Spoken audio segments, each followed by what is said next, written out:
Today's show is brought to you by adamandeve.com. Go to adamandeve.com right now and you'll get 50% off just about any item. All you have to do is enter the code word GLORY, Glory, at checkout.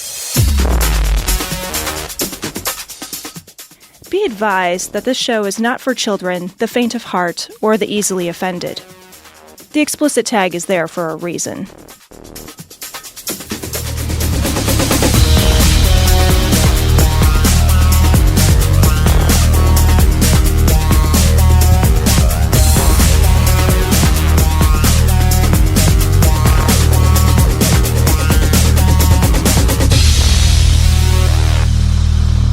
Recording live from Glory Hole Studios in Chicago, this is Cognitive Dissonance. Sorry, it's coronavirus. I just want to scoot over. Should we all have distance? I just want distance. We got to socially distance. We're socially distancing. Motherfucker, I've been socially distant my whole I've been fucking doing it my whole life, too. Yeah.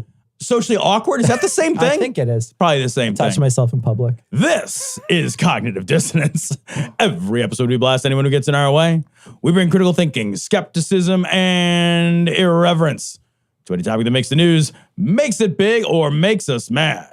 It's skeptical, it's political, and there is no welcome mat. This is episode 515, and it is Fight Night. Oh, Fight Night is back, everybody. I want to do like a Bruce Buffer thing. I got to do like. Are you ready to rumble? Are you ready to rumble? Bruce Buffer? Yeah. Wait, Bruce Buffer. Wait, no. Bruce Buffer.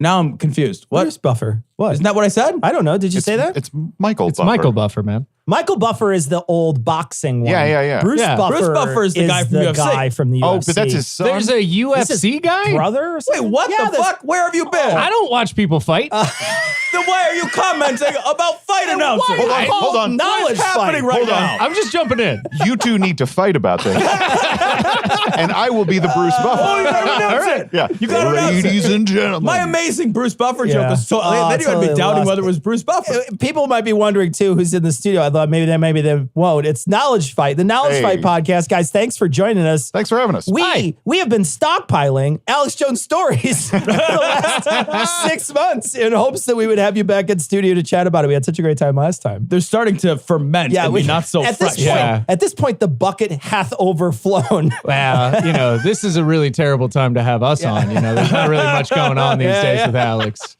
Not many people are paying attention to him. He's not really in the zeitgeist. It's true. We've reached our legal limit with Alex Jones. It's the legal 0.8%, I think it is. That's the legal limit. If you're over that, it does cause some problems. Cause some issues, especially in Texas. Yeah. So we should get started and talk a lot, because we have a lot to talk to you guys about today. And we know you guys have been covering Alex Jones. We're going to talk about coronavirus today. Sure. Alex Jones's thoughts on the coronavirus. We're going to talk about Alex Jones's...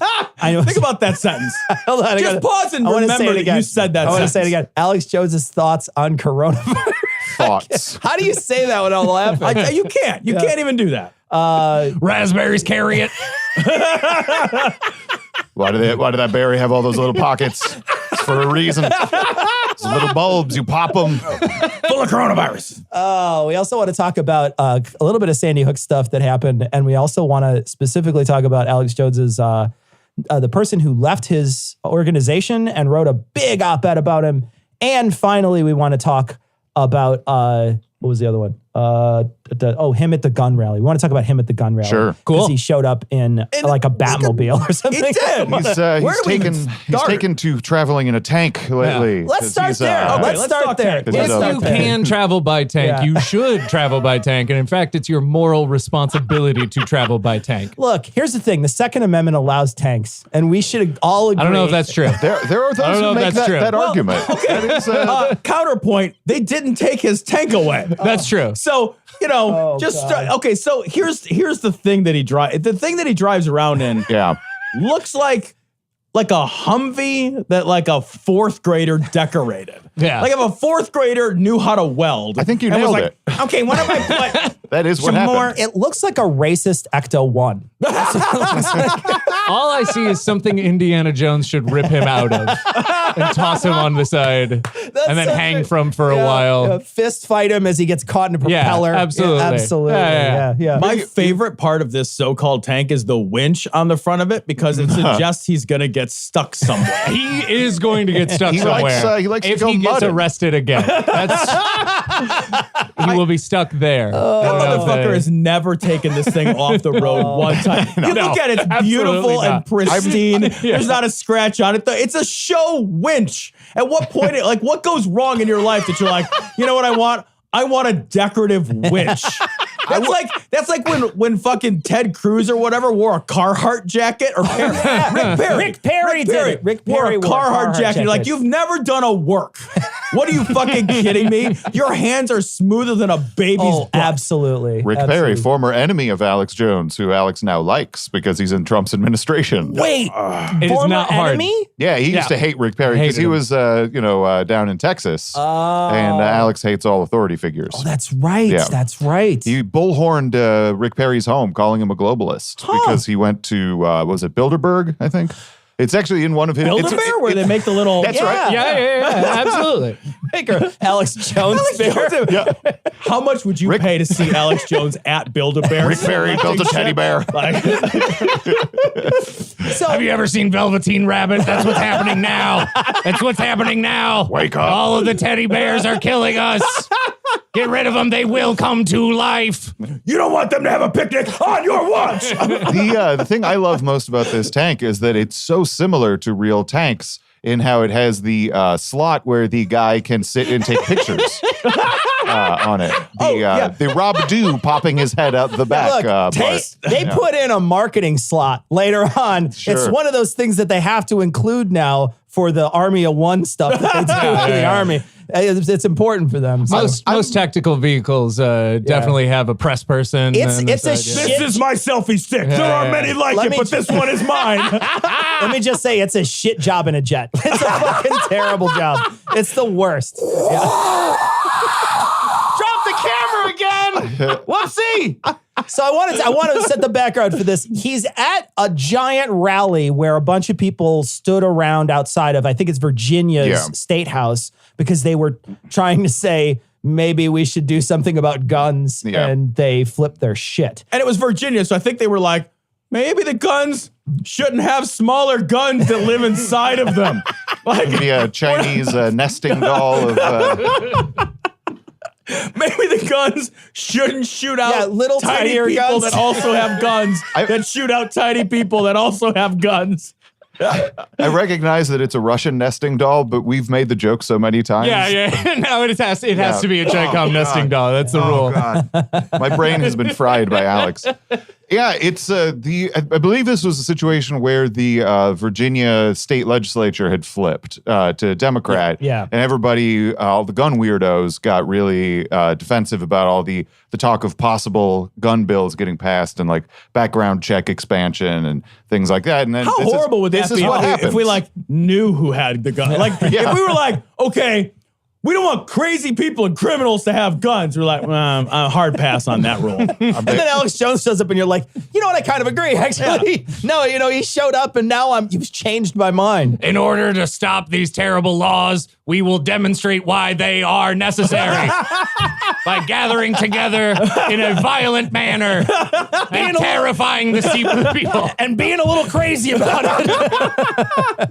It all went off pretty decently, though, like in terms of there not being a ton of violence and stuff. Yeah. But I think that's just because anybody who would have been counter-demonstrating told everyone, like, stay home. Yeah. Well, and they also passed law that said, like, you can't bring guns to the gun rally. I remember they're like, no arms at the arms control rally. We shouldn't have to say this. I got to say, though, looking through these photos, one thing that did pop out to me is it seems like people from across the divide of left and right on this seem to be able to reach and say, no, I think we all kind of want guns. Because there was a Black Guns Matter shirt that I saw that I thought, oh, okay, well, there's a guy who clearly is probably left. And there's a couple other people that clearly look like there's definitely some right people.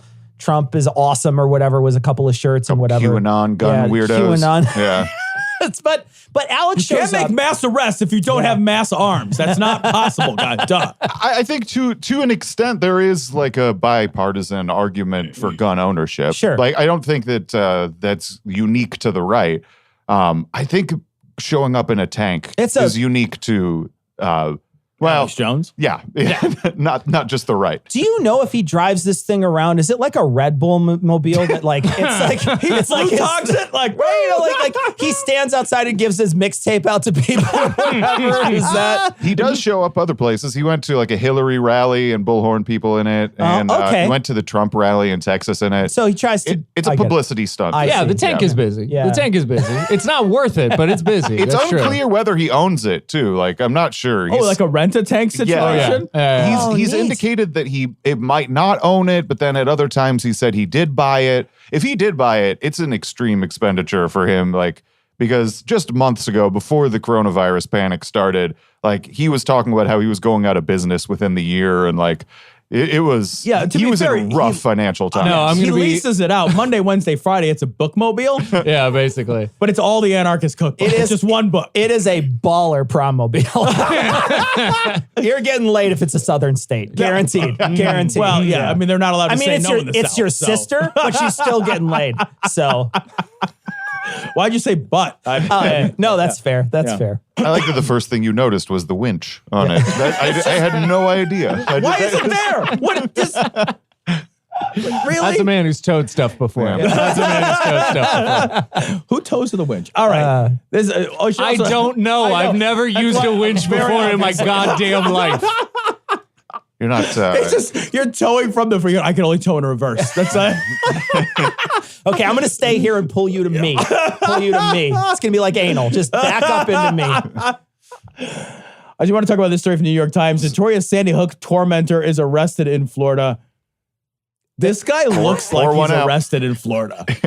What disease doesn't he look like he seriously has? looks like, okay, you guys ever seen Weird Science? Yeah. He looks like the guy that gets turned into the blob. Yeah. You know what I mean? Oh, yeah, like yeah, when yeah. Chet gets turned into the Yeah. blob.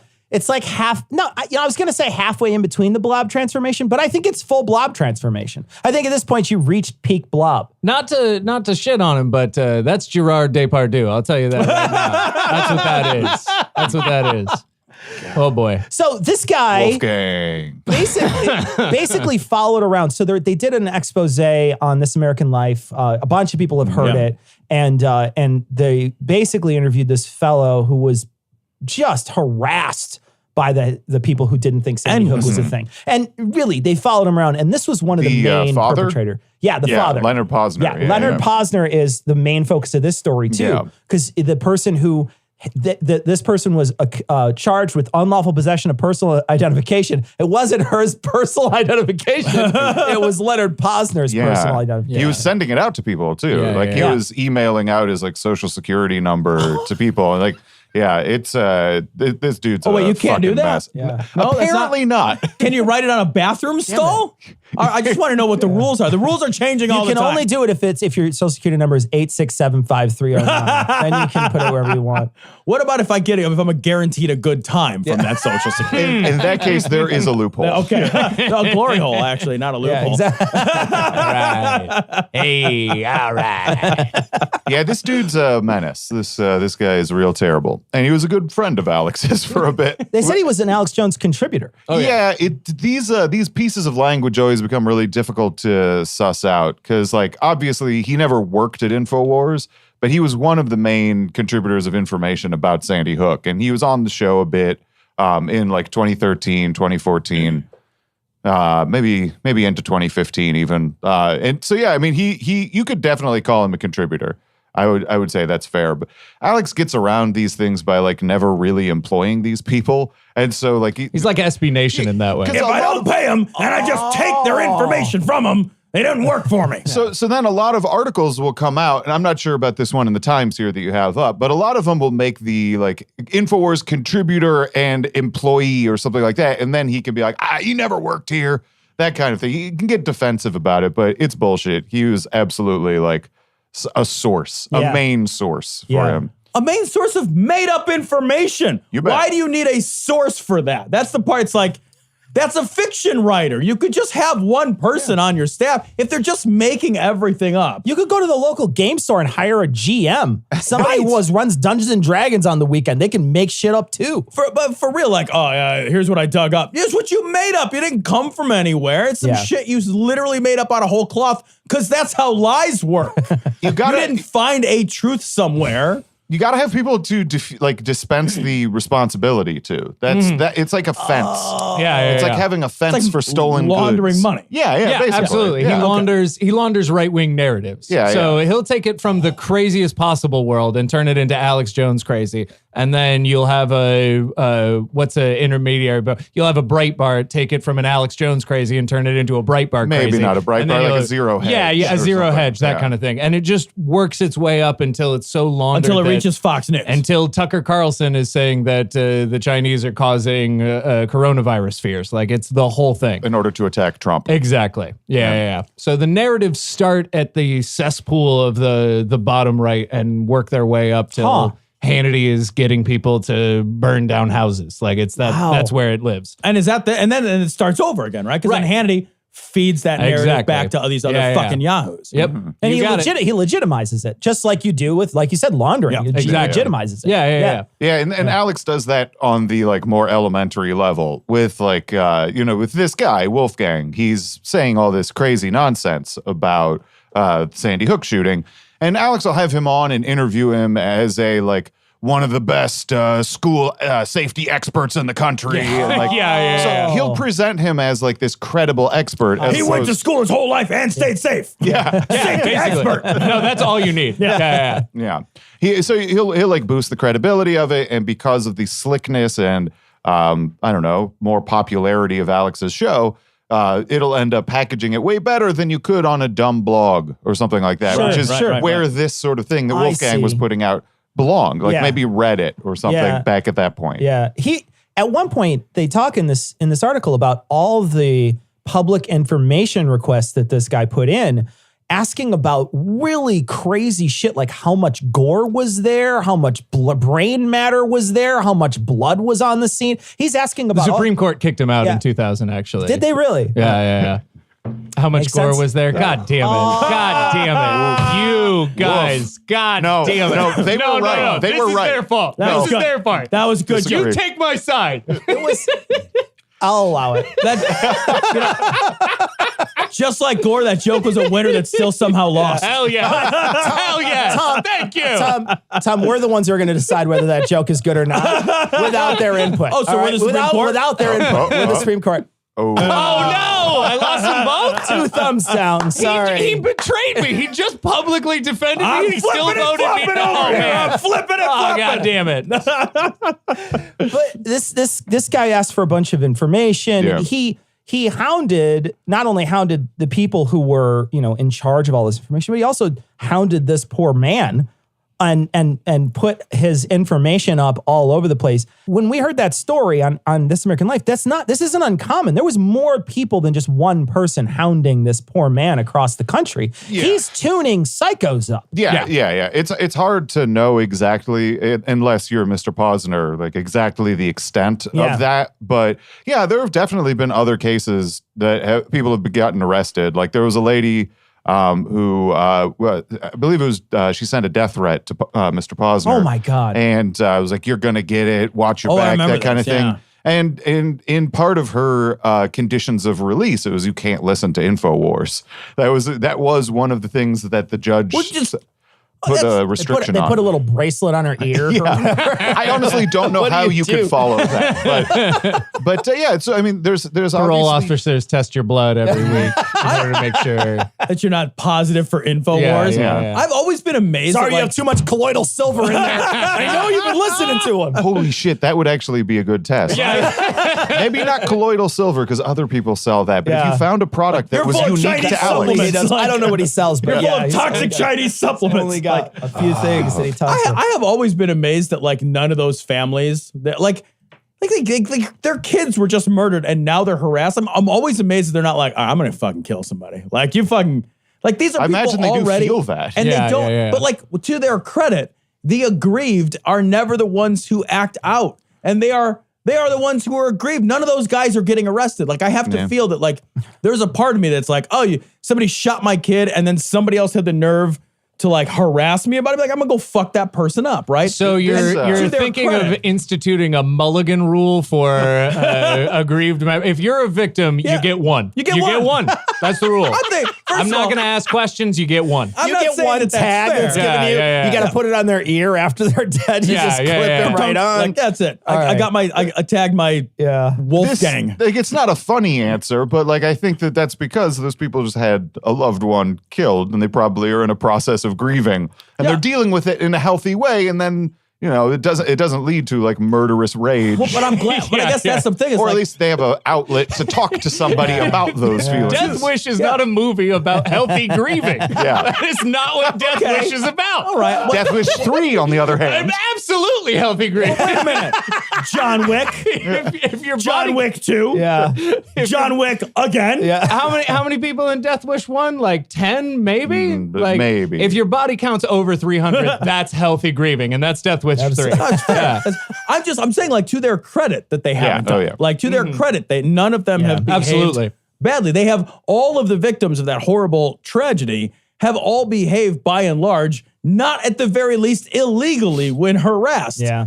It's kind of astonishing given the level of shit that they had to suffer. What's crazy is that you're in the grieving process, and then you might be trying to eventually move past that, but you can't because you keep being thrown back into the grieving process over and over and over again. Yeah. I couldn't imagine this Mr. Posner's what he has to go through because his poor child died, and now it's over and over and over again. He's got to fight court cases. He's getting his information sent all over the place, and then he's got to move a bunch. Yeah, and he was the one who successfully sued Alex Jones, right? Or at least it was his group that successfully sued him, or was him and a bunch like some of the other relatives. So it's like a class action suit. It's still ongoing. Yeah. That case isn't going to be. I believe the current estimate is the end of this year is when it'll get to trial.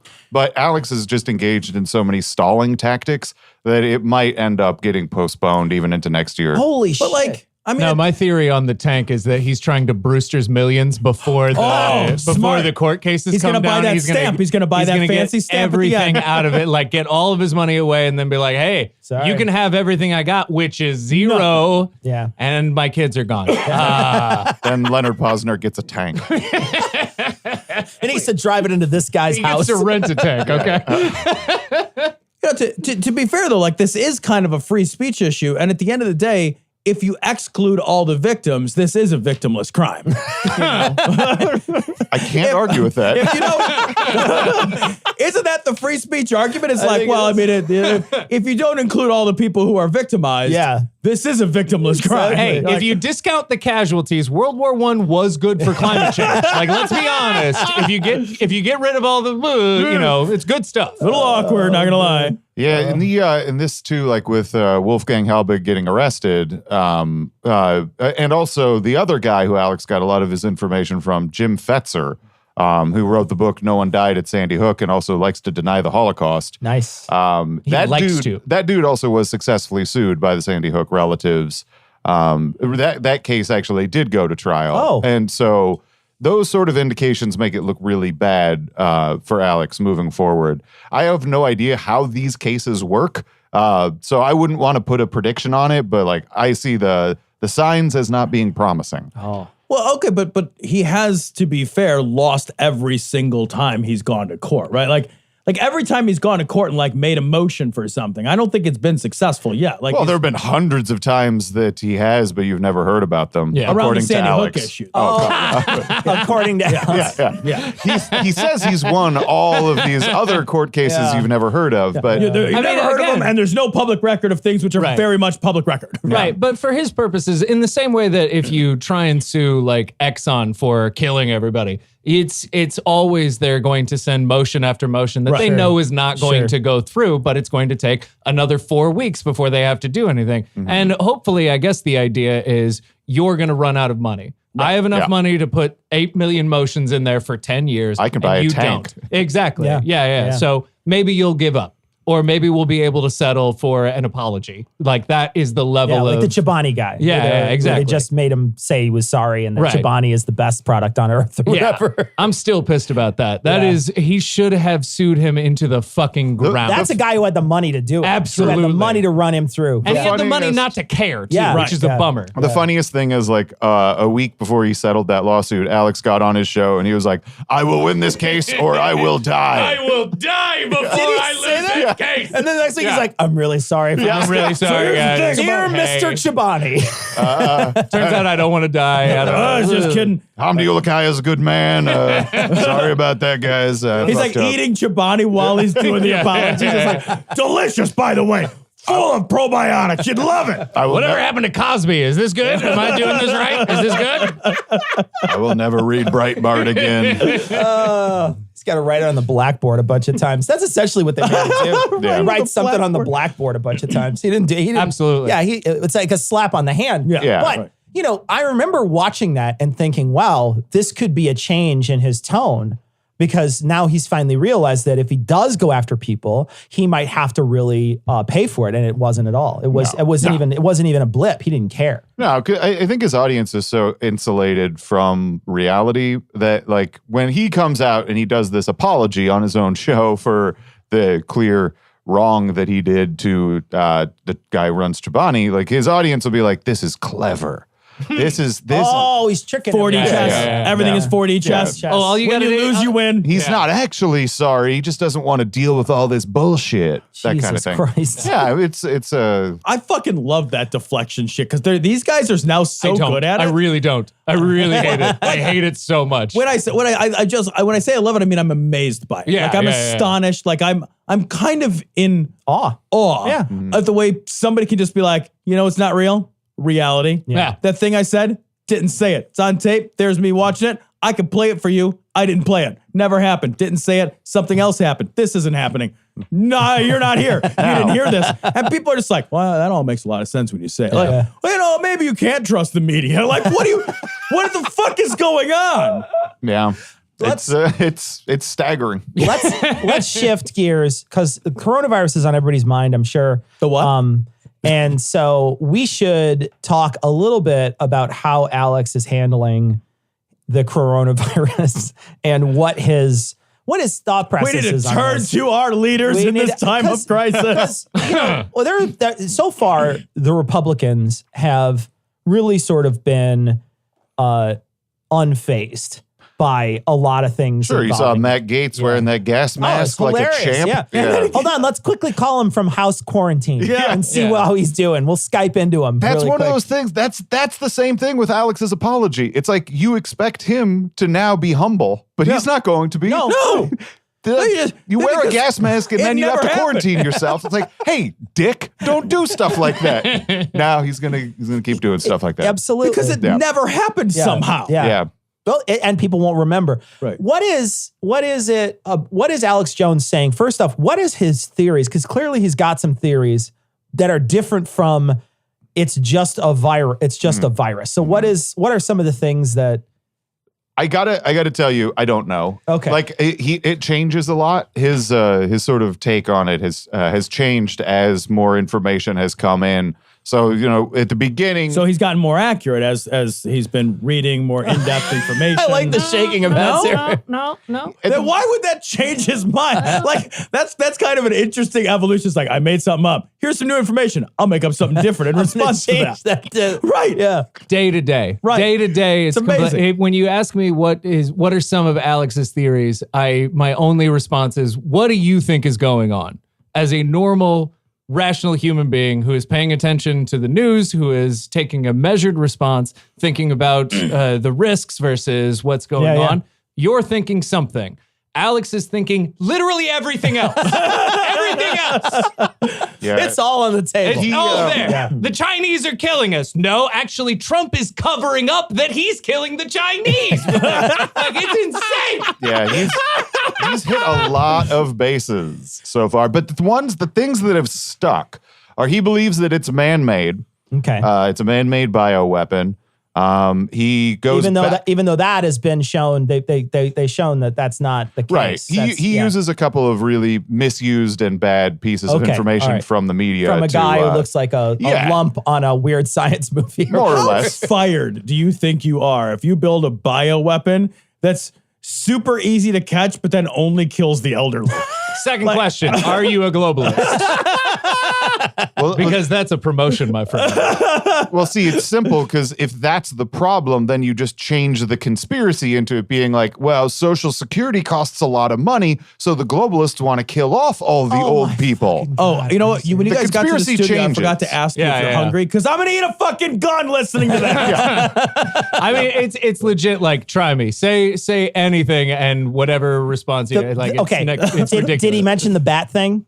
Somebody like liquefied a bat and drank a bat? Did he? Not really. No. No. We're not on Batgate. I heard somebody say that it's from bat soup. It's from bat soup or something. That one's not good for his bottom line. You're not going to scare anyone with that one. Okay. That's not good. Was that a Charlie Chaplin sequel? Bat soup? Bat soup? Was that good? Was that a good one? Marx Brothers. I didn't see that.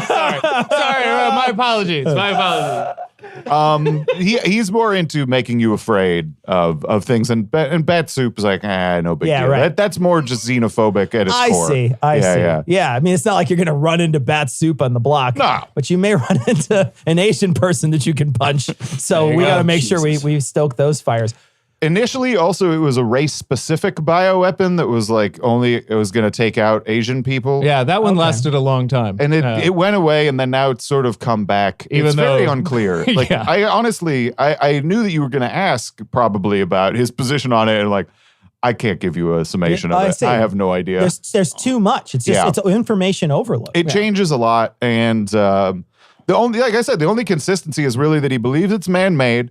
He believes that Obama sold it to China back in 2015. What the what? Like you do, Tom. But like Obama just had it laying around like, you know what, I haven't gotten rid of it. Well, he believes Hillary Clinton sold uranium-1 to Russia. It's whatever you want. Obama or Hillary or whomever sold it to somebody. What do you got? If he sold it, though, I just hope it was in that Marcellus Wallace briefcase. Oh, yeah. Pulp Fiction, where they open it up and it's shining and, they just close it up. Yeah, I think it would be great. Oh, my God. Say what again, motherfucker. For Christmas next year, I want a silver briefcase and I just want to have a light installed in it. And I'll bring it to work and open it at every meeting and it's open and have that light kind of shine. Perfect. That would be fucking money. Be perfect. I also feel like if it opened, it's got to hiss. Like you've got to, like with a little steam that comes out some sort of steam. Yeah. And it's got to be dry ice in it all the time. For sure. It's got to be in like one of those really highly protected vials that's shock resistant sort of vial with two metal pieces on the end. I just have this whole vision that you've got to make sure it's got to sell it, because you can't just walk in and be like, here's a formula, just follow this. It's a piece of paper. No. You got to walk into the president of China, lay it on the desk, snap it, it hisses, you open it up, and then you have your bioweapon ready to go. That's already packaged, prepackaged. Packaging is everything. They'll tell you that in marketing. Packaging is everything. And the hardest part is like trying to sneak it out of the park and past the dinosaurs. Absolutely. And you got to put it in a barbasol can. Absolutely. For sure. That's difficult. Absolutely. Especially when you have to stand still all the time in order to keep from being seen. How do you even it's the worst game of red light, green light anybody's ever seen. Stuck on freeze tag forever. So I hear that he's been reprimanded for trying to sell shit. Yeah. Based on this, though. Yeah, it's been bad. And I'm glad that folks are catching up. Like I don't remember where exactly people started posting it in like sort of larger venues, but we've been documenting for like the last month and a half or so. He's been selling this nano silver that he has as if it's so small. It's tiny. He says that it can knock out all the like coronavirus family of viruses, and it's based on what he has is there is a silver wound gel that he has that has been apparently it's undergone testing and it's been approved for topical use. Okay. That will protect you from viruses and bacteria. Oh, you just have to coat your entire body in it like the Predator? Well, like you're hiding from a predator? I still don't know if that would help because you have to breathe. Okay, that's fair. All right. The wound gel with the nano silver apparently does have that testing behind it, but he's applying that to other products that are taken differently. Okay, but isn't it a scientific truth that something that works topically will also work systemically, which is why if you run out of antibiotics, you can just eat Neosporin from the tube and you'll be just fine. Yeah, basically. It's good on toast. Admittedly. It's delicious. It's like Better than Nutella. Vegemite. It's Vaseline. There you go. Yeah, so that's the kind of game he's been in, and it's he's been doing it a bit, and we've seen that probably make him a lot of money. And then just now, the New York State's Attorney General sent a cease and desist because Jim Baker fucked the game up. Yeah, Jim Baker did the same thing. Yeah. But he went too public with it. Alex could have gotten away with it the whole time if Jim Baker hadn't have fucked around. We covered he pissed that. in the pool. Yeah, we covered that. And there was a guy on his show, and it wasn't even his product. That's the thing that got me with Baker is it wasn't even his product. He was hawking a product for some asshole who came to visit him and sing his praises and talk about his buckets. And he had a product that he's quizzing the person. He's saying, so this will kill coronavirus. And they said, yeah, in 12 hours it will eradicate all coronavirus in your body. It'll arrest it or something. They said some stupid shit. It'll beat it up. It'll take its lunch money. It'll dump its books. I don't even know. But It'll it was just fucking give it a wedgie before it kicks it out. But but he clearly said it, and then immediately afterwards he got cease and desist. And Well, because he can't do that stuff. Yeah, I mean, turns out during a public health emergency might not be the thing you want to do. You know what, though? You know what I love is that finally, maybe it takes a public health emergency, but finally people are saying, like, stop saying that shit. Because most of the time, we've covered 1 million of these people that do this. Yeah. And they say it, and nobody ever stops them from saying it. For decades, Ever. for decades, some of those women and men who've been hawking the cancer cures and the chiropractic cancer cures, they've been talking about it for years. The entire Goop infrastructure is based around spurious health claims. Yeah. It's like, okay, at least like when we have this public health crisis, somebody's like, all right, not this one. You can say it cures cancer, but for some reason, not coronavirus. Like, their logic is a little faulty here, but I understand that like you only have so much attention to pay. It's just a disappointment how like the FTC, they just don't, they're not more strict about those things. They just have a sort of tradition of being very lax on that. And you'd like for them to crack down a little more, but I don't know. You get the impression the entire FTC is like two guys, and they're just, one of them is always out to lunch. The other one's like sitting with his feet up, like reading a magazine. They're like, anything good on TV? I don't know. It's the Fred and Tim Commission. It's like, I don't know, flip that thing to yellow or whatever you got to do next. Whatever. Yeah, it's very much like the regulatory capture of the SEC and that kind of stuff, where it's like basically they work together. The lobbyists for big companies and the FTC work together, so they're not really going to be a big deal. And with the grift, it does seem like there's two ways to win with that grift. Stay small enough and live a comfortable living, just grifting people, you'll get by.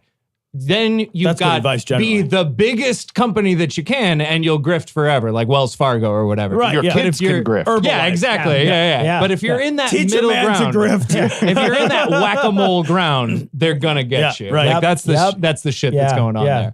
Either you're too big to fail, or you're too small to see. Or it's too small to care about. Those are your two ways to go. Yeah, for real, if you're big enough, you get like appointed secretary of education. And I suspect with Alex, the situation he's in is like he knew that like he was talking very consistently about how bad the money was in the last couple of months before this. And I think he just recognized like I gotta make a jump. I gotta do something. And he took that opportunity with the silver. And also his food buckets, another Jim Baker analog. Yep. He has his My Patriot Supply stuff, and he's just been going crazy doing infomercials with them. I'll bet you that he is making fatty banks. No, undoubtedly. I'm not saying this is the worst thing to come out of the coronavirus, but the fact that it's essentially saved Infowars is a real problem. It's a real bummer. I mean, I get all that, but man, fucking Alex is going to survive because of this. Remember like a couple months ago, we're like, I don't see how he weasels his way out of this one. Yeah, exactly. Yeah. Well, turns out. And then he fucking Duke boys his goddamn car over the fucking General Lee, and now we're here. All it takes is a pandemic to exploit. Yeah, exactly. You know, if things got much worse for him, he was going to have to switch that tank to a hybrid just to save on gas. I will die before I switch to a hybrid. I apologize to hybrid owners. Sorry. I own one. It's great. My hybrid is actually powered by Chobani yogurt. Chobani gives you energy.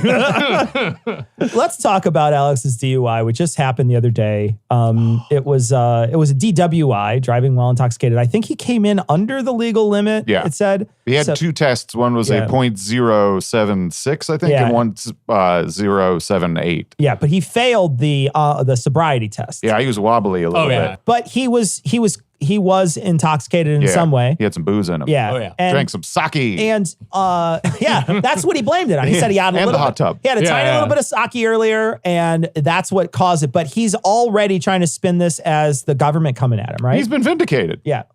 Not yet. Got me again. The government's coming after me hard. They gave me a Got me ticket. again. So on Monday His night, ticket in colloidal silver or whatever. there you go. They didn't disappear him to Gitmo. He got a ticket. God. Like, what? Oh, he spent the night in jail. The whole night? Well, he got booked at like 12:30, and then he got out at like 4:15 in the morning Yeah, or something all like right. that. So it's not all night in jail, but That's like a shift if you're part-time somewhere. Right? That's like Swing shift. I think that's the maximum number of hours you can work on a worker's permit. without having a lunch break. Yeah, what happened was really weird. This is Monday night into Tuesday morning. He gets arrested for this DWI and still does his show on Tuesday. Baller. He comes Must in. go on. He's like, I haven't slept. I had a very killer. interesting experience last night. And then yeah. he goes on to tell the story of what happened. He insists that there's like, he met a couple people who were also arrested who were like, hey, I was just in the other room and everyone's saying that you didn't have any alcohol in your system. Like he had mysterious anonymous jailhouse snitches telling him that he's being set up. He might as well have been like it turned into Elvis's Jailhouse Rock. Yeah. We just danced all fucking night, man. That's what we did. It was I met some other people who were arrested when I was in jail. They had me. Yeah, it's pretty standard for jail. Yeah. They handed me a guitar. I performed Folsom City Blues for them. He was a hero of that prison. And he got his paperwork that said he was under .08. I just want you to know I banged all the cheerleader guards while I was there. Pretty hot. They tried to turn me into Satanist while I was in there. No really deal. missed an opportunity No to scream deal. Attica. Really missed an opportunity. There was a chance there that he could have taken, but sometimes you win, sometimes you lose. And I think the biggest issue surrounding it is probably like that. If you read the affidavit of his arrest, it all stemmed from a domestic dispute.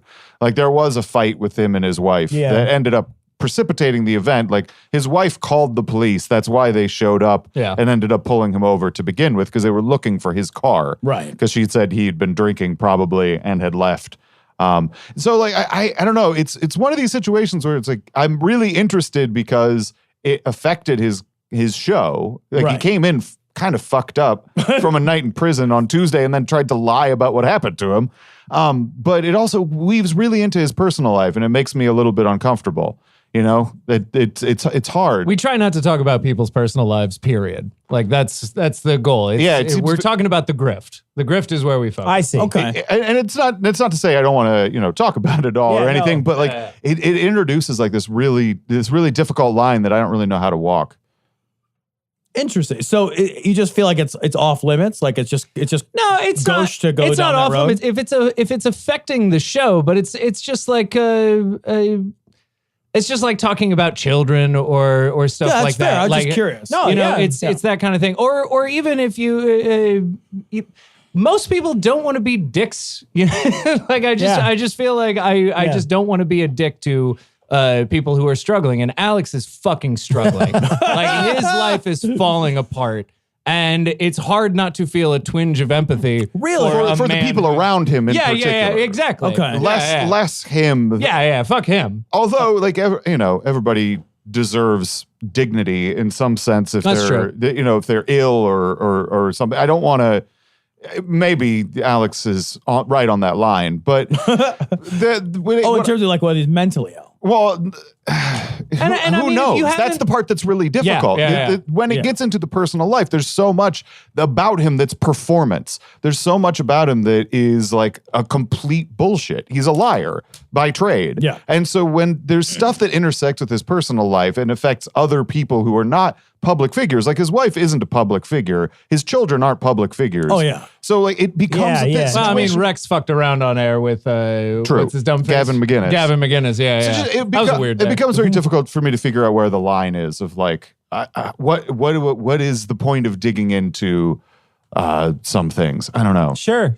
Yeah. I mean, we'll say this, especially there's another article that we want to talk to you about, the one where one of the people who used to work for him talked about what that was like. They were a convert and then they've sort of shifted themselves away from it. One of the things that they mention in there is that he was drinking then too, quite a bit. So it feels like, that sort of like is a bridge to this story, and that he was drinking quite a bit there, driving while intoxicated while someone's in the car. Of course, we don't have any proof except for this guy's word. Right. But this is all like you were saying, this does contribute to the grift, because he's talking about constantly trying to mislead people. Well, Yeah. was it our first episode? The inauguration night? No. No, what was we did inauguration night though, right? I think we've covered it at some point. Yeah. We talked about it a little bit. Yeah, Yeah, like early not on. inauguration night. You mean election night? Election night. Yeah, my he was bad. drinking. Yeah, but yeah. that's like just popping champagne because Yeah. Trump won the election. But That's I mean, less. like, one of the very first things we talk about is him being drunk on air. And it has not changed since then. So Yeah, we started the show at the beginning of 2017, and in March, he was on a tear. He was drinking pretty regularly on air. Oh yeah. And like to an extent of like I don't know. It's hard to say like what's incapacitated drunk, but he was comically drunk. It was on air. 0.078, I believe is what it was. Yeah, something like So that. this is something I'm that's trying to been- imagine him being so drunk he's coherent. Like if he just goes all the way in the other direction. Like, He's so drunk he cries. He's coherent This about is not a that. horseshoe situation where Yeah. he gets back to singing. Yeah. you're just like, why he's better off? Look at that. Yeah. 6 bottles of booze and he's a normal coaching man. No, he was mostly just rambling about how he's not racist because he likes tacos. Yeah. Oh, for fuck's Talks sake. about God, the ways to learn. Yeah. All of these things. None of the ways to learn are reading, by Yeah, the way, in case you were No, wondering. well, that's Reading is that's hard dumb. to do. That's tough. Yeah, Read so a I mean, book. like, throughout the time that we've been doing the show and paying attention to him, like it's been pretty clear that there's like a negative relationship with alcohol that veers into his professional life. Like I wouldn't know about him privately drinking unless it became a part of his show. Like Yeah, it wouldn't. yeah, right. It doesn't.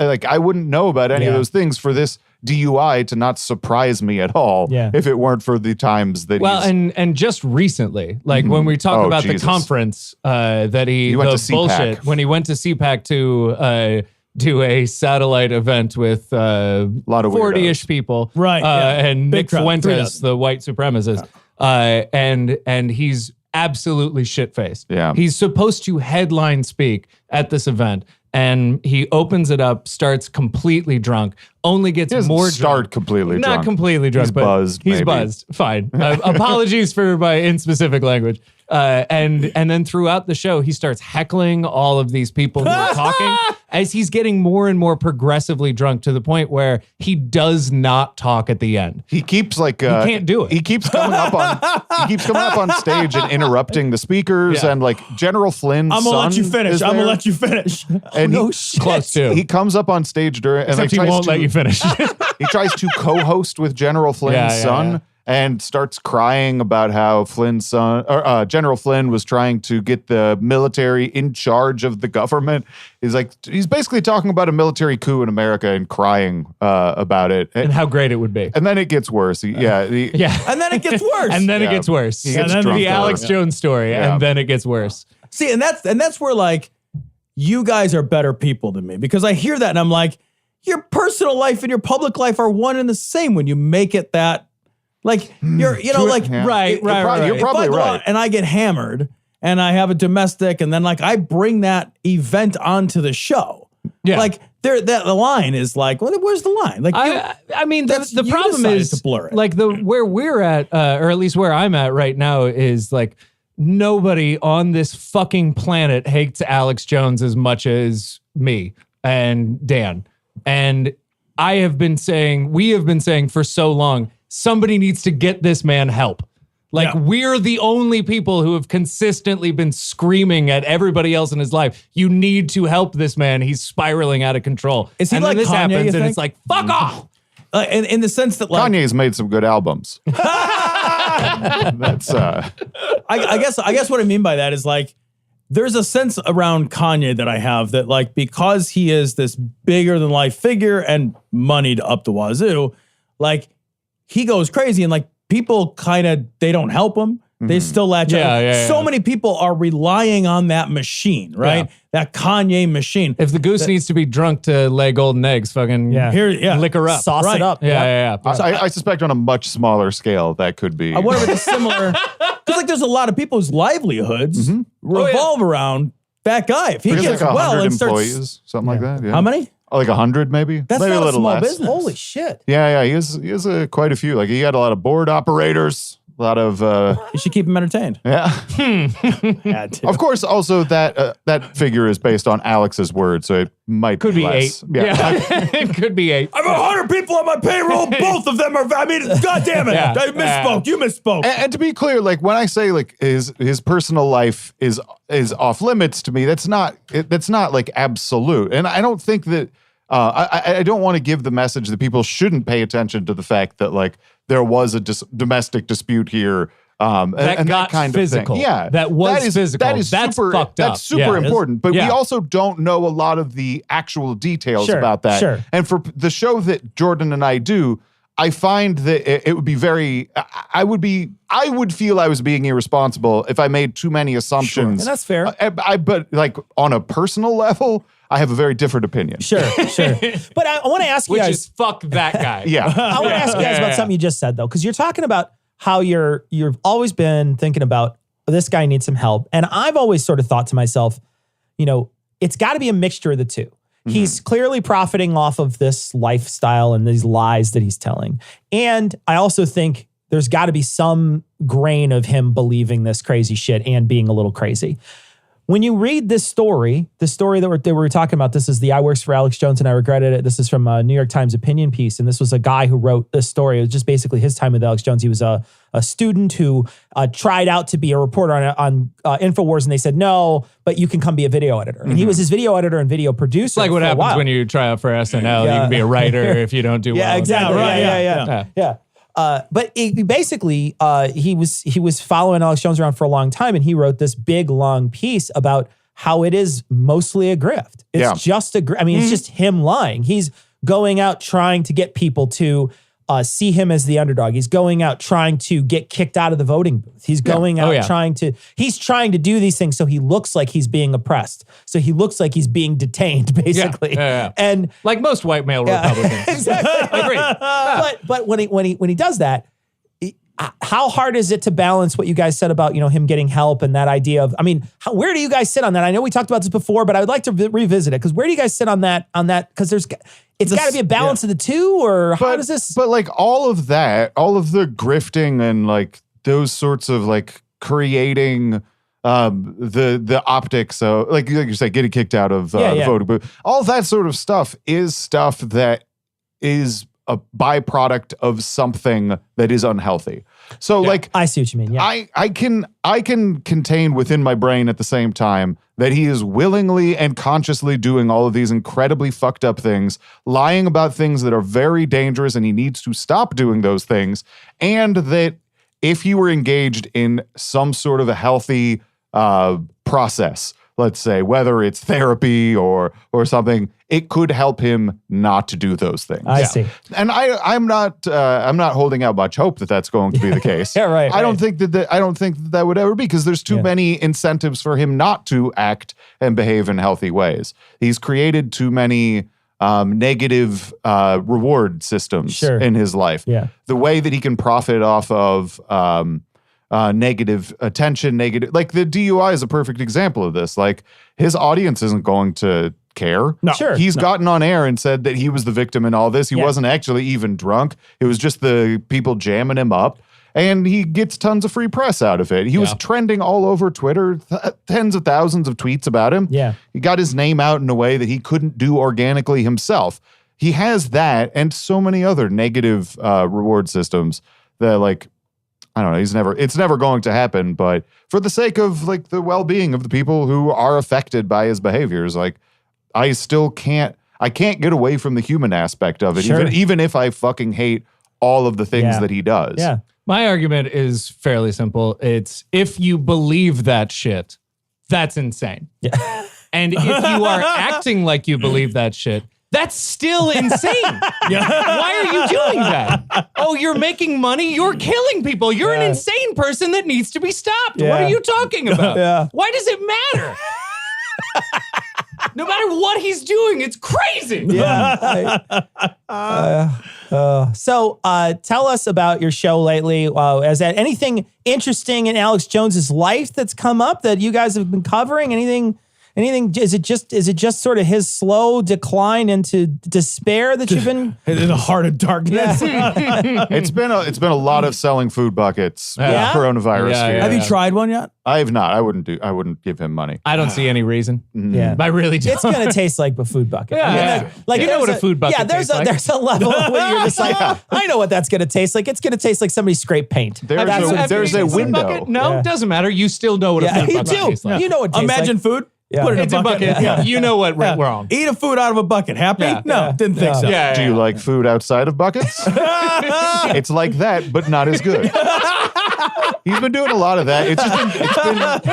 It's been disgraceful sales, and then now this DUI has been like everyone's pretty excited about it, getting a lot of Sure. tweets about it. Sure. The possibility of him getting fined over the silver sales is also very exciting. Yeah. But no, I mean, like it's almost all been coronavirus stuff. Yeah. In various conspiracies, it changing along the way.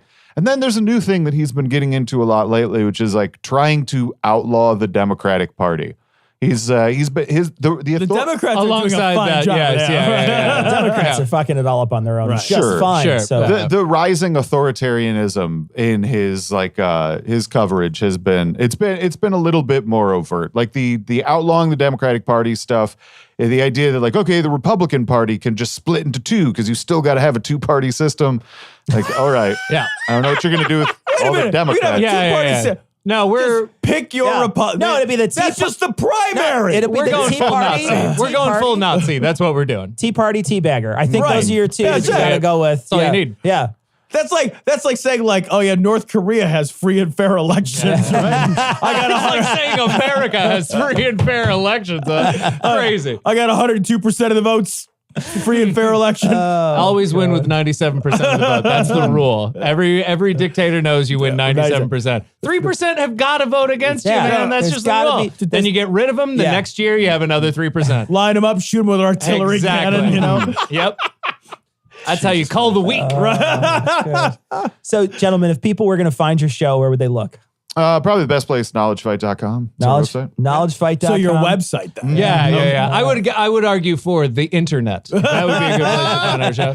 argued No, against the iTunes, all podcast apps. You can just look for Knowledge Fight. We're around. And also, Jordan, I'm sorry I didn't back you up on that joke earlier. Yeah, no, it's fine. We'll deal with it in the car. All right. It's okay. I'm going to edit it out of the show. So, The hell you will! Let this moment stand. They're just driving home. There's that awkward silence. So What happened back there?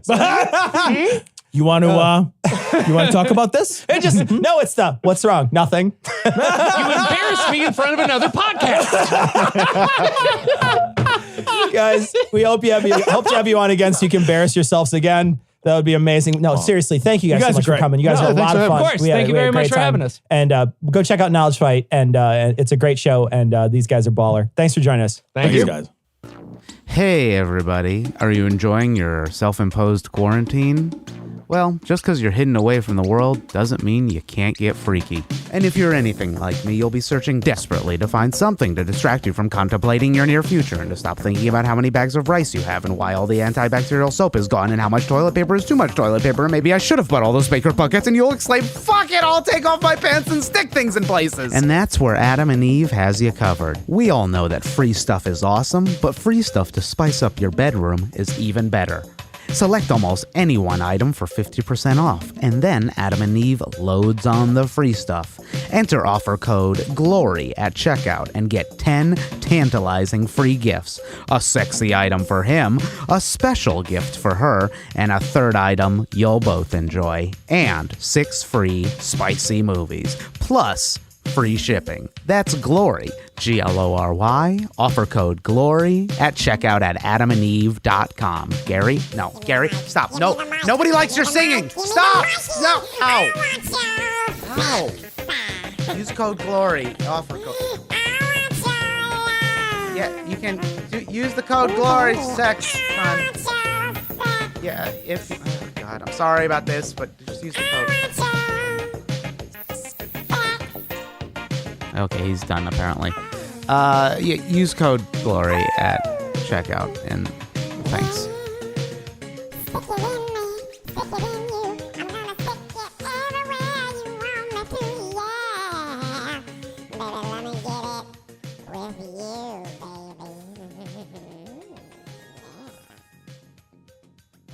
China has total respect for Donald Trump's very, very large brain. They call her Pocahontas. I am the chosen one.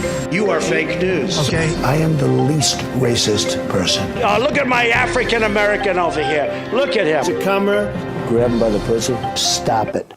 All right, so this weekend, Trump went on TV and announced a travel ban to prevent Europeans from coming here. I don't know. That makes a lot of sense. Trump struggles to explain why he disbanded his global health team. At one point, he calls CNN fake news because of it.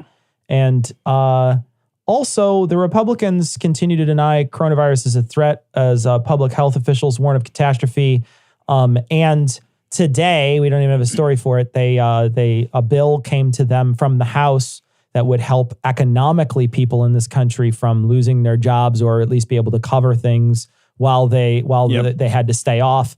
And that was not even, I don't even know if it was brought up. I think the Senate has said they're not going to consider it. They're not even going to consider it. Yeah, they did say they might welcome, they would look at it with some changes, but like our political system is so broken that even in the middle of a pandemic, a bill, and some of the things in the bill are things like 7 days worth of sick time, right? Your employer would have to guarantee you 7 days worth of paid sick time and 14 days during a public health emergency.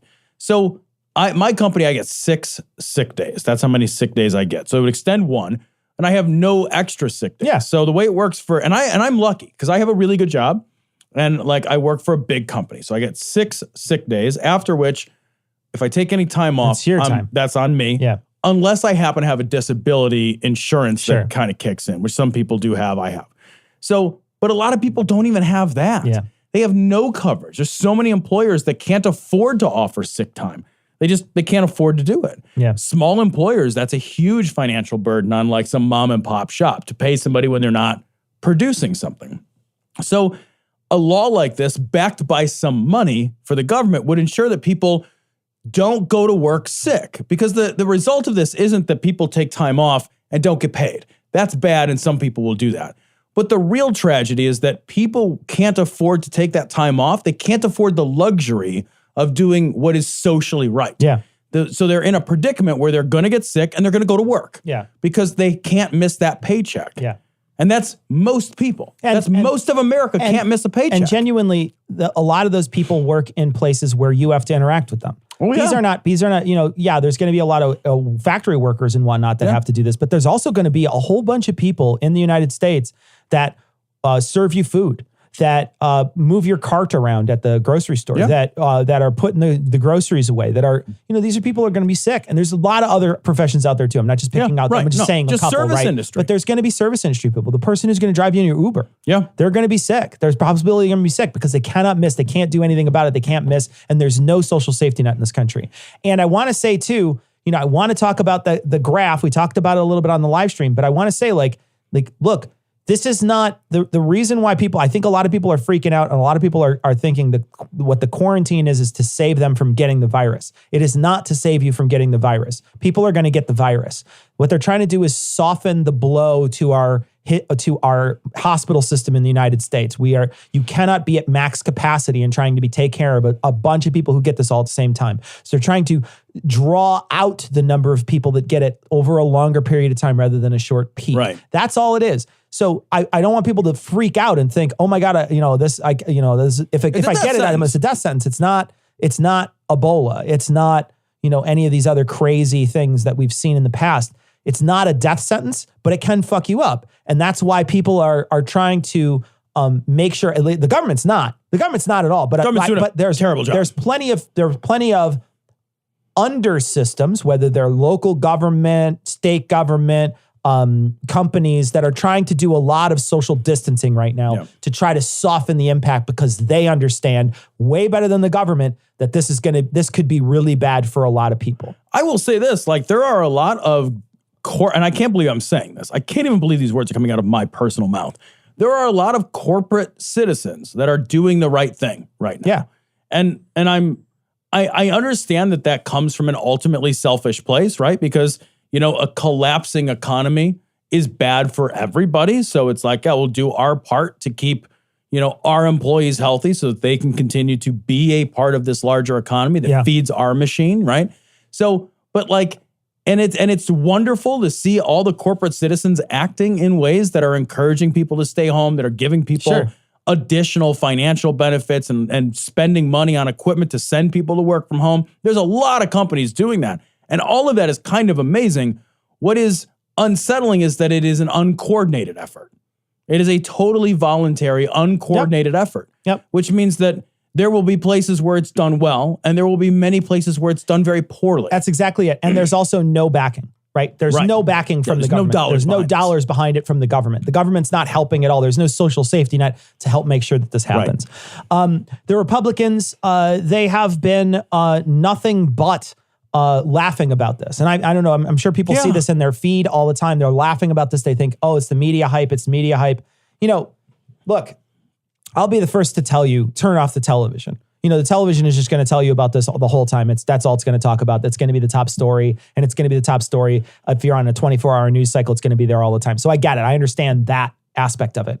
But at a certain point, the media hype has a truth to it. Right? So you can't just say, just because they're showing it all the time, that it's not true. It is true. And they are also showing it all the time. Right? Some things are true and a big deal. Like that, like those things are not mutually exclusive. We've become so jaded. I think that like there's a point at which the amount of attention paid to a story makes us believe the story less, makes us more dubious of the import of the story. And it's like, well, some things are actually kind of a big deal. And like one of the big deal parts of this story is the social and economic and psychological impact, not just the health impact. And like that's worth keeping an eye on. And it's interesting to watch, and it's a weird place to be. And the anxiety, to your point before, like the anxiety is real. And like manage that however you guys need to manage that. Like it's amazing though that the leaders of our country are saying it's not a real thing, that they're poo-pooing it, that they're downplaying it, that they're pretending. I can put my head in the sand. I can't fix anything. That's the thing. That's the thing that's troubling is that, we talked about it multiple times that Trump is the worst person to have in this position. And we're going to talk right now about one of the things that he did the other night was he banned travel from Europe. What the fuck? Which doesn't make any sense at all. And the reason why he did it, and he went out of his way to keep calling this like a foreign virus. Viruses aren't foreign. I understand that it started, that we noticed where it started somewhere else. That's fine, but that doesn't mean that it's specifically a foreign virus. Like he is trying to stir up xenophobia even in the face of a crisis. Viruses don't have a nationality. They're viruses. I didn't catch a Chinese cold. Like you can't catch the Chinese corona. Like we all share the virus now, motherfucker. Like that's just how that works. Like we don't have like Chinese chicken pox. That's a stupid fucking thing to say. It is xenophobic. And it's like the worst things that we sort of have talked about before there was even a pandemic are literally happening in front of us, where the fact of the pandemic will be politicized in order to close our borders, to incite anti-immigrant feelings, like all of those things that we talked, like, God, I hope that doesn't happen. And you're like, well, that's happening exactly how we said it was going to happen. That's how it's happening. And the way so many things in this speech were terrifying. A lot of it is that a lot of these measures aren't effective, right? No. So he's just an ineffective guy. And that he's kind of sitting in a room full of smart people. You hope he's sitting right. I don't know if he is. I hope he's sitting in a room full of smart people. And and they're all saying, "Good boy, you're a good boy, you're a good boy," and Right. they're placating him because he's constantly probably coming up with ideas like this, or he had a payroll tax cut. That was something that he floated. Payroll tax doesn't mean anything if you lose your job. Yeah. Who gives a shit about payroll tax? Tell that to the gig economy people. Tell that to the people who can't go out. There was people in our chat tonight that are saying, yeah, I work for the White Sox. Well, they just suspended their season. What am I going to do? Someone else said, I run big events. I run giant events, these big expos, and they're all closed now. So that person, payroll doesn't mean anything to that person. There's no payroll to have. So the idea that you're going to say, what you're saying is, I only want to save people. I only want to help people. I only want to work with people that have an income. Yeah. Anybody else that doesn't have an income, I don't care about you. Well, there's like one of the other suggestions that was floated by the administration was to kick tax filing day out.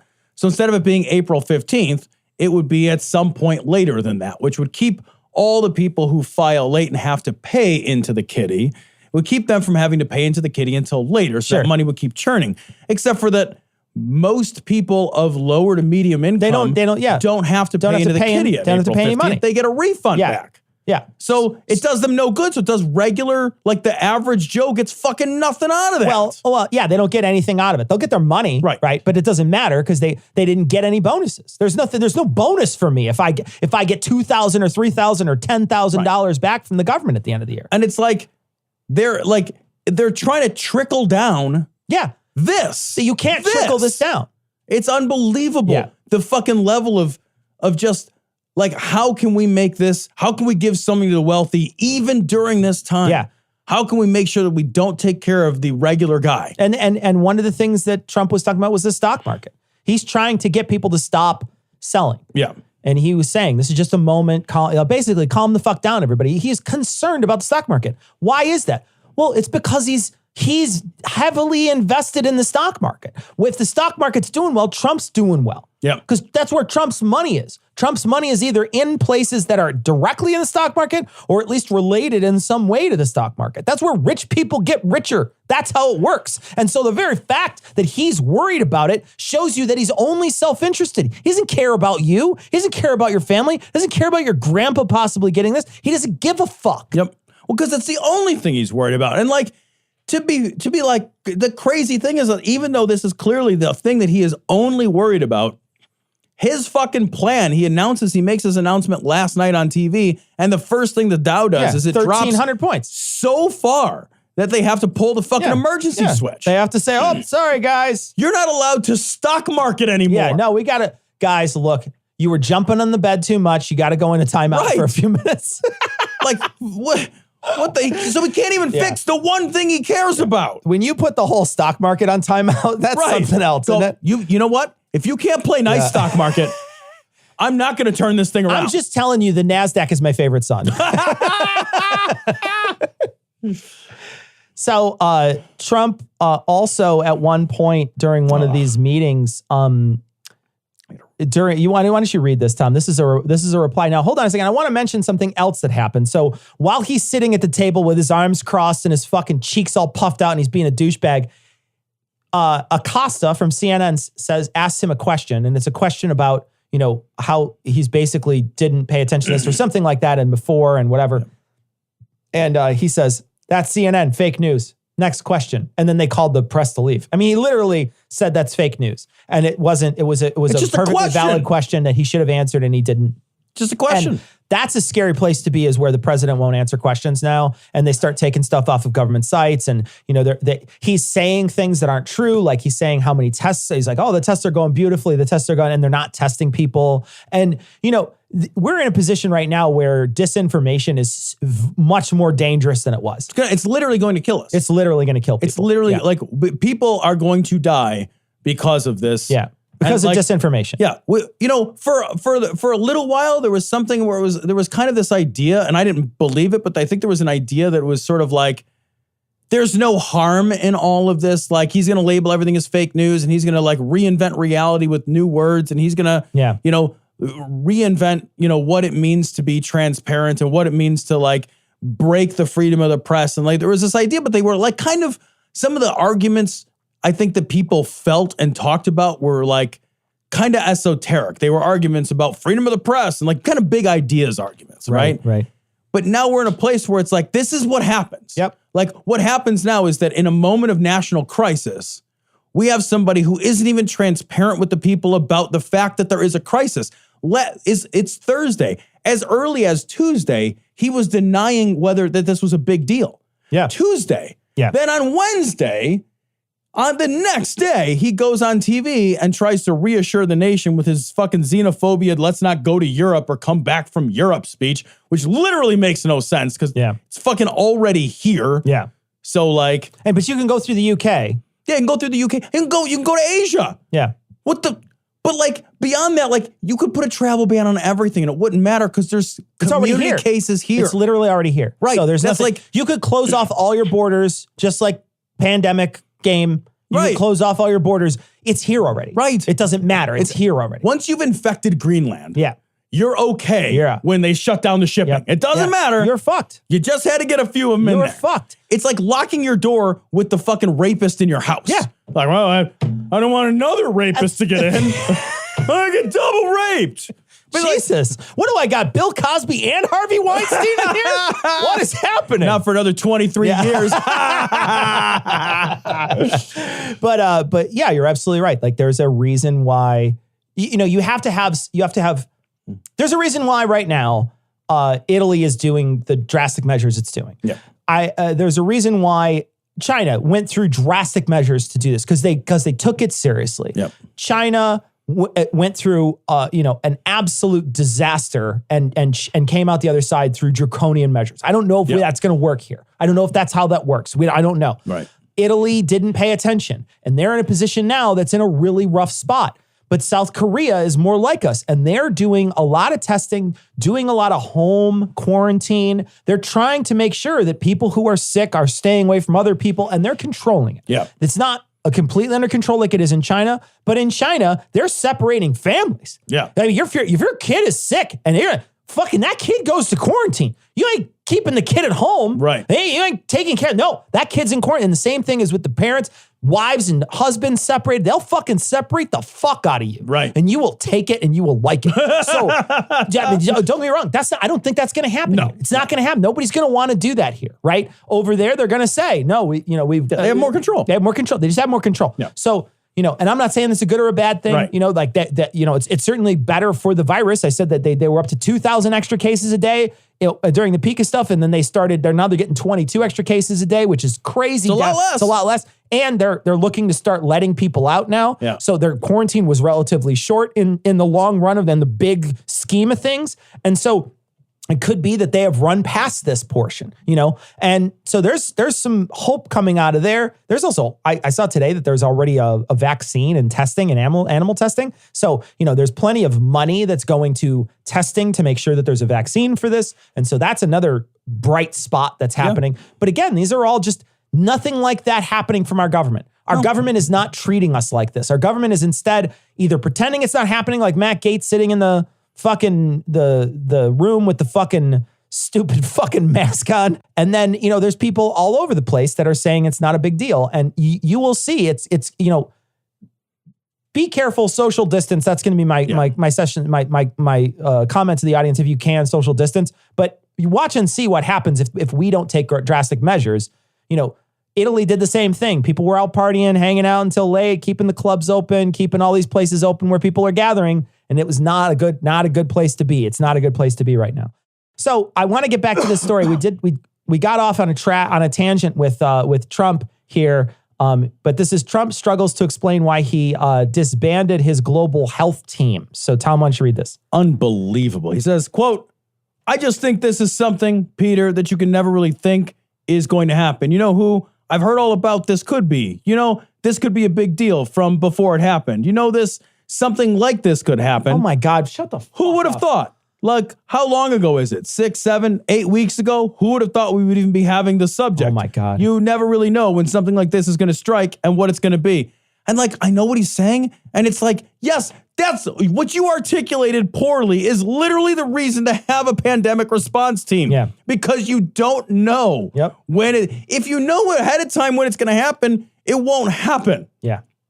It's the unknown. It's like, it's the fact that like, you know, it's like we have a fire department and they wake up and they look around and there's no fires most of the time. Yeah. But we think that some point there's going to be a fire. Yeah. So we pay them to come to work even when there's no fires. Yeah. Yeah. It's the same concept. Well, we talked about this on the stream a little, but this is a showy cut. This is a cut that makes him look like he is cutting something that is a big thing, and he's not cutting anything. Right. But it's a way to demonstrate to everybody that he's trying to cut governmental costs. It's one of those, it's a sort of a ceremonial cut. And a lot of Republicans come in and do this, and they do this because they have this, it's a lie that's told about them. And the lie is that they're tough on spending. Yeah. That's the lie. It's not true. No. They're not tough on spending. They're certainly not tough on collecting taxes from rich people. They're not tough on anything. They are instead just giving good shit and corporate welfare away, and they're giving away tax cuts to people who don't need them. Yep. That's what they're doing. But they want to make it look like they're trying to cut stuff. So they always cut stuff that is really visible. This is one of those things you could say, well, we don't need this. What do we need this for?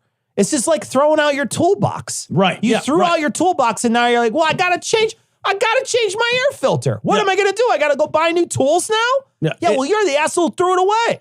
That's a perfect fucking analogy because you're like, well, I don't need it today. Yeah, I don't need it. So that means nothing will ever break. Don't ever need it. And I think that because I'm an asshole. I'm an idiot. Right. Yeah. You know, the other thing about like that spending thing is like they do that and like nobody's paycheck ever goes up. Nope. Like you cut all this fucking spending and I never get any money. Yeah, I don't see anything out of it. Like, what the fuck do I, like, I don't care. It'd be like if Cecil cut his family budget and was like, Tom, I saved a bunch of money. Aren't you happy? I'd be like, well, I guess I'm happy for you theoretically, Save but like a bunch of money on car insurance. If my fucking wallet didn't grow, I'm not real fucking invested. Well, and the thing is that we never see any of these fluctuations. Ever. We never see that. The people who see it are the people with lots of money because it's easy to see. Because if I get to save $100,000 in taxes or $1 million in taxes or $2 million in taxes, I see that at the end of the year. If I got 6 pennies because they cut all of NASA, then I didn't feel anything. Right. Great, I got 6 cents out of it. And now I don't get a pretty picture for my fucking screensaver. Yeah. Cool story. I wanted the pretty picture. Take my 6 cents, please. Yep.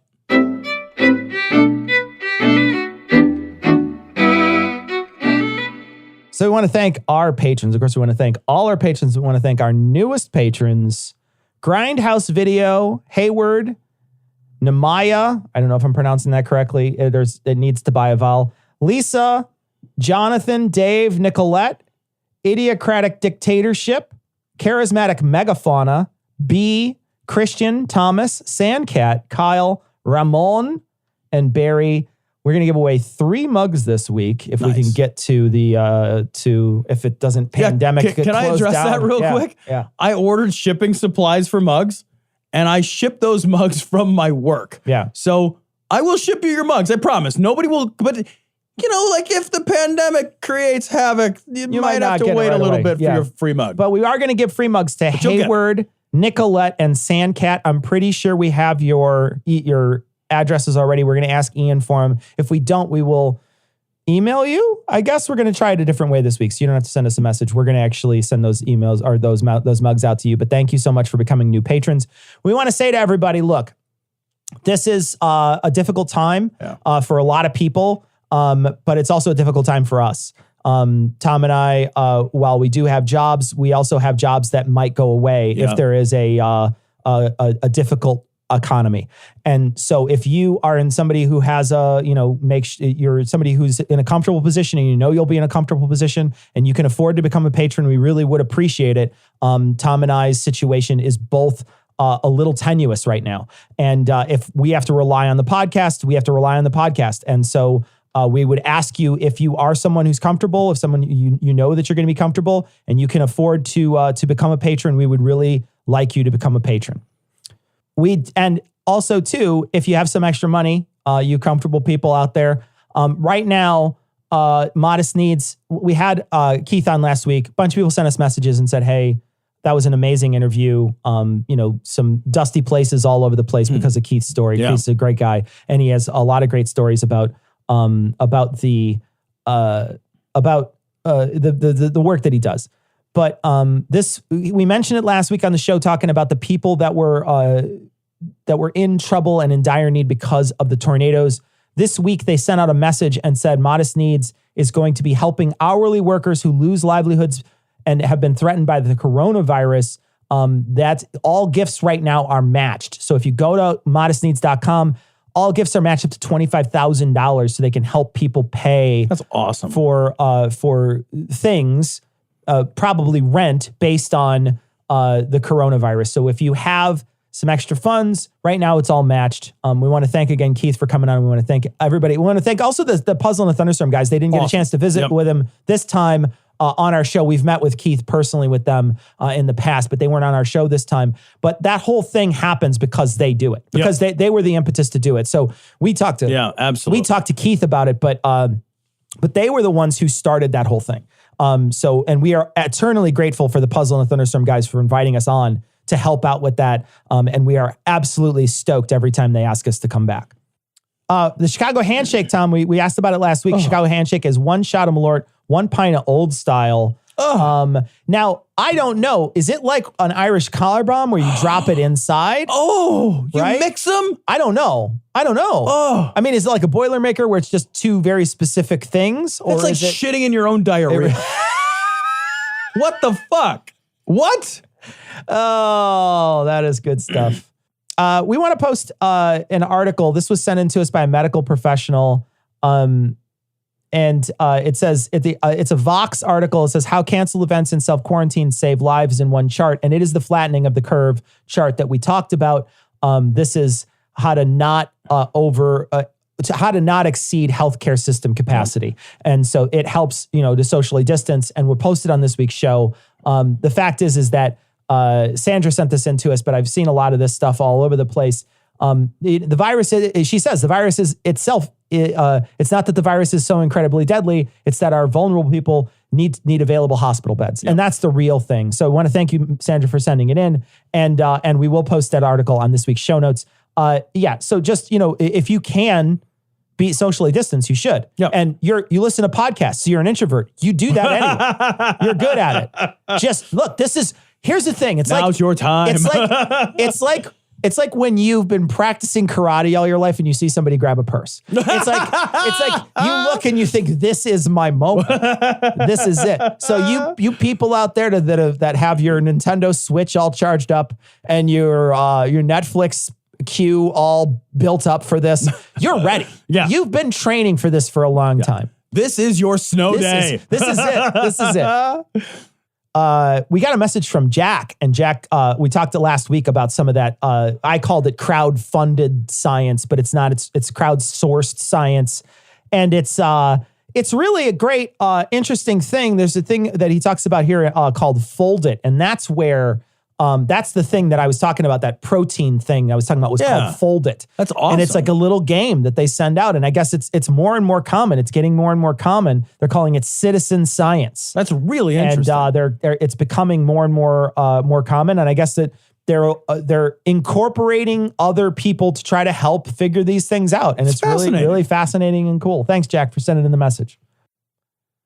Yeah, so last week, I do want to make a correction. Last week, there was a tweet that talked about the $3,000 that the guy had to pay.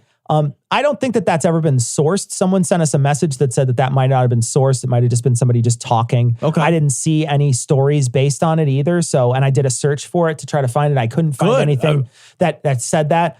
But the thing is that they're not really testing anyway. So that's the other thing. But Bart sent us in a message, and Bart let us know that the test itself is not expensive. So if people are charging a lot of money for the test, that doesn't make any sense. He says the production cost is basically about $0.25 or $1.25. You're getting a bunch of people to run these all day. He said it's really not that expensive to run this test. So if people are upmarking it, then they're profiting off this stuff. They're basically gouging. But one of the things that we have a problem with in this country, and we talked about it a little bit last week, we don't have a national healthcare system. So who's going to make money off this? You know what I mean? And if there's no profit motive for me and I'm a company, what the fuck do I want to do this for? I don't want to be the guy who makes the test and gets fucking gouged out of it. I don't want to lose money on It's this. all a private system. So like these tests are going to be marked up. Like, why would they make it? Like, why would a company produce it if not for a profit? Yeah. Like, they're going to do, like, how much of a profit? The government might set a limit to prevent gouging. Sure. The government might buy, like, they might step in. Yeah. But, like, otherwise, it's like, we charge what we can get away with. Yeah. So I'm going to play a clip from Mystery Science Theater right now. Mystery Science Theater, I've played this clip on the show before, but this one is from Danielle, and I love this Mystery Science Theater is amazing. It's called Pod People. If you have an opportunity to watch it, it's amazing. But there's a creature in it called Trumpy, and so here's the clip. Trumpy, you can do stupid things. I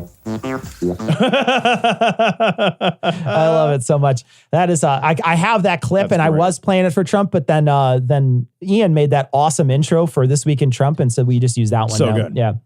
We got a message from Andy, and Andy said that while we talked about the online version of that census, there's also a print version that I guess is going out. His father passed away. He's the executor of his father's estate, and his father was a lifelong Republican. So he's going through all the mail. And at least 6 times in the last year, he's gotten basically the exact same thing, which looks like a census, but it's this lie. Outrageous. I mean, so it's not even Facebook. Right. I mean, is that mail fraud? If it just looks like something, I don't know. God, it's so annoying. So we got a message from Joseph, and Joseph said he was at Walmart and he found this chess set. And the chess set is the Democrats versus the Republicans. Okay, that's kind of baller. And so on the Republican side, Trump is the king, Pence is the queen. Mother, they made me the queen, mother. Oh, so good. Pence is the queen. The 2 bishops, I imagine, would be Bush and Cheney. The rooks, I guess, would be Roberts and Kavanaugh, and then the horse or the knight would be McConnell and McCarthy. That's so good. And then on the Democrat side, Obama's the king, Biden's the queen. Then your bishops are Pelosi and Schumer. Your rooks are Bader Ginsburg and Sotomayor. And for the knights, you have presidential nominee and vice presidential nominee. I love it. But I don't know. Like, I feel like you could have got somebody else other than Bush and Cheney down here. It feels like it's funny because there's nobody else here that's like part of his cabinet. It's just Bush and Cheney. We've got to go back to Bush and Cheney. Also, weren't they the second worst presidency in the United States? For sure. Yeah. You can tell which way this game leans, right? So funny. Anyway, we'll post a picture on this week's show notes. Thanks, Joe, for sending it in. Oh, that's so great. This is very funny. Last week, this is a highlight that Jim found of Tom. Let's talk a little bit about the coronavirus. That's pretty good. That's pretty good. It's because of this clip. I had Ian order cough buttons for us. Oh, so you're going to have to control your cough from now on by pressing the button. So you can mute your own mic from now on. Really? Yeah, we're ordering cough buttons. Oh, that's awesome. So you can, if you have to clear your throat or cough, you can just press the mute. It'll still come through mine probably a little, but it won't be as loud. And if I'm talking, I don't have to leave it in. Oh, that's nice. It can cut. So, but we're going to have cough buttons. I didn't know there was such a thing. Yeah, we're going to have it basically cuts your mic. You just touch it and it cuts your mic. Intercepts between between that's the awesome. two. Yeah, so it just deadens the signal, and then so we'll have cough buttons soon. So you guys listen to Tom's cough now and enjoy it. Okay. I only have a cough 6 months out of the year. It's only the other 6 months is fine. Yeah. So we want to thank Jordan and Dan from the Knowledge Fight podcast. We loved having them on. They were great in studio, fun people to talk about Alex Jones. We love having them on. Check out their show. Go to knowledgefight.com and you can check out all their stuff. Really cool dudes, and they put out a kick-ass show. So give it a listen. That is going to wrap it up for this week. We'll be back next week. We hope that we will have a live stream next week. We will keep you informed via social media, though, on whether or not that live stream will happen, depending on what happens with the world. But hopefully it happens. And everybody be safe out there. We're going to leave you like we always do with the Skeptic's Creed. Credulity is not a virtue. It's fortune cookie cutter, mommy issue, hypno-Babylon bullshit. Couched in scientician, double bubble, toil and trouble, pseudo quasi-alternative, acupunctuating, pressurized, stereogram, pyramidal, free energy healing, watered downward spiral, brain deadpan sales pitch, late night info docutainment. Leo, Pisces, cancer cures, detox, reflex, foot massage, death and towers, tarot cards, psychic healing, crystal balls, Bigfoot, Yeti, aliens, churches, mosques and synagogues, temples, dragons, giant worms, Atlantis, dolphins, truthers, birthers, witches, wizards, vaccine nuts, shaman healers, evangelists, conspiracy, doublespeak, stigmata, nonsense. Expose your sides. Thrust your hands, bloody, evidential, conclusive. Doubt even this.